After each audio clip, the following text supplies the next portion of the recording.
शारदां देवीं रामकृष्णं जगद्गुरुं पादपद्मे तयोः श्रित्वा प्रणमामि मुहुर्मुहुः प्रणमामि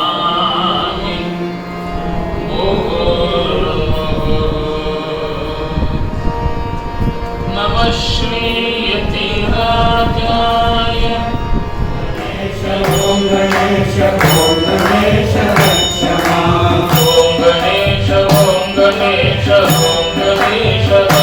मां। ओम गणेश रक्ष मां। जय गणेश पाहि मां।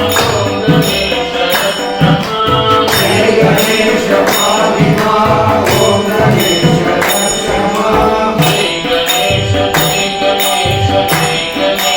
पाहि मां। जय गणेश पाहि मां।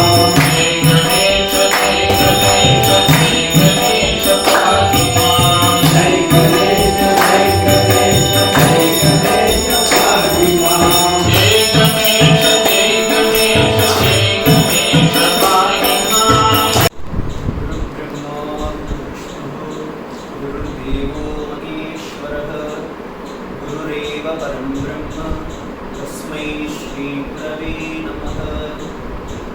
मौनव्यात्यामृतिमस्य परब्रह्म तत्त्वं युवानं वर्षिष्ठान्तेव सदृशिगणैरावृतं ब्रह्मनिष्ठैः आचार्येण तर्यगर्गणितचूद्रमानन्दमूर्तिं स्वात्मा रामं मुनितपदनं श्रीदक्षिणामूर्तिमीडे।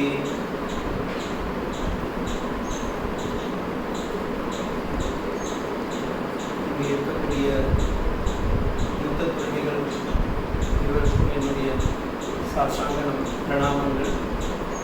வந்திருக்கக்கூடிய பக்தர்கள் அனைவர்களுக்கும் பகவானுடைய அனுகிரகத்தோடு எல்லாருக்கும் என்னுடைய நமஸ்காரம்.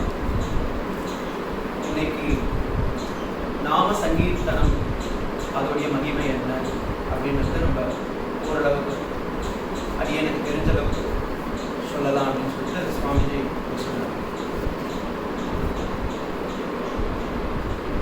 இவ்வளோ யோகங்கள்லாம் இருக்கு. சுவாமி விவேகானந்தரே சொல்லும்போது கர்ம யோகம், ஞான யோகம், பக்தி யோகம், அஷ்டாங்க யோகம்லாம் இருக்கே, அதெல்லாம் சிறந்தது தானே அப்படின்னா சிறந்தது தான். எதுவுமே ஒன்றுத்துக்கு ஒன்று சலைச்சதில்லை. ஆனால் கலியுகத்தில் அப்படின்னு பார்த்தீங்கன்னா இருக்கிறதுலேயே ரொம்ப சுலபமாக இருக்கிறது நாம சங்கீர்த்தனம் மட்டும்தான். அது நாம யஜ்ஞம்.